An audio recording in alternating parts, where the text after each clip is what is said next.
Good morning mga kabay. Ayan o. Mga kabay, nasa itaas tayo ng tangke mga kabay. So kasi nag-overflow yung tangke ni boss. Ayan o. Nag-overflow. Di ko alam kung bakit.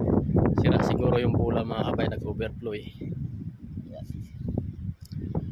Laki nitong tangke na to mga kabay. Oh. Sobrang laki na. Kaya yung mga kaibigan ko nandun banda. Alright.